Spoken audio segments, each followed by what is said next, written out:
Hi, Chris Murray here.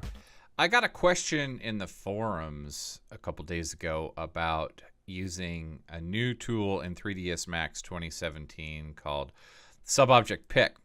And it's a way to actually speed up the process of selecting at the subobject mode. So I've got this object that I'm in the process of modeling, and I'm going to use it as an example of what it is that we're talking about. So I'm just going to isolate the selection and go to edge face mode. Okay, so subobject pick, what is it? Well, the idea of subobject pick, we all know, or maybe you do or don't know, is that in editable poly, if you toggle through the number 1 key, the number 2 key, the number 3 key, the number 4 key, and the number 5 key, you can actually select all of the various subobject modes. But in order to do that, you're touching 5 different keys in order to accomplish that. SubObject Pick is a new function that gives you the ability to assign a hotkey just to one key and streamlines that process a little bit. So let me go ahead and show you how to do it. So first thing you have to do in 2017 to use SubObject Pick is you actually have to give it a keyboard shortcut. It was not shipped with a keyboard shortcut preset for it.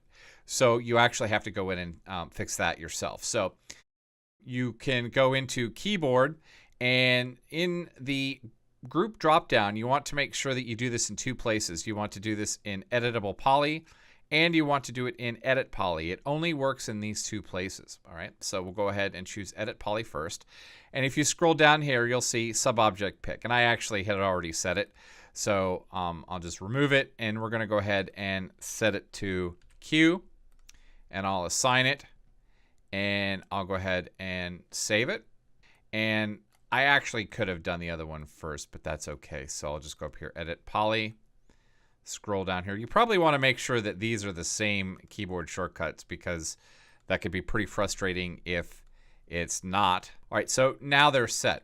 There's one other really important thing to realize about using subobject pick is that you have to also be in keyboard shortcut override toggle. You have to have this on, because Q may be assigned to other things in different parts of the interface. So you want to make sure that you have it here. So once you have it, now all I have to do is tap it, and it invokes the command. Now the way this works, this is not a cycling toggle. I don't just keep tapping Q to get through all of the different subobject modes, because I would have to tap the key in some cases. You know, if I was in edge mode and I wanted to be in vertex mode, I'd have to tap it, 4 times to get all the way around the loop back to vertex mode. I just want to be able to go right backwards to vertex mode without having to toggle between a bunch of keys. So the way this works is this way. So I'll go ahead and get out of subobject mode. You can be in a subobject mode to start or not, and you want to make sure that your keyboard shortcut toggle is on. So I just hit the Q key, and then whatever I click next becomes the active subobject mode. So if I hit the Q key again and touch a polygon, I'm now in polygon mode. If I hit the Q key again and I hit an edge, I'm now in edge mode. If I hit the Q key again and touch a vertex, I have to be right on it. Let's try it again. There we go. I'm in vertex mode.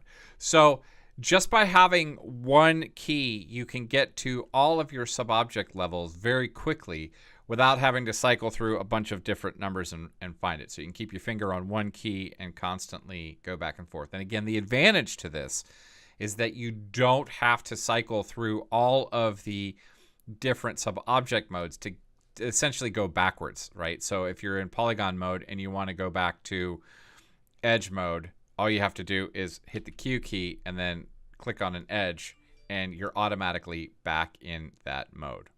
Thanks for taking the time to stop by my channel. Please like and share this video.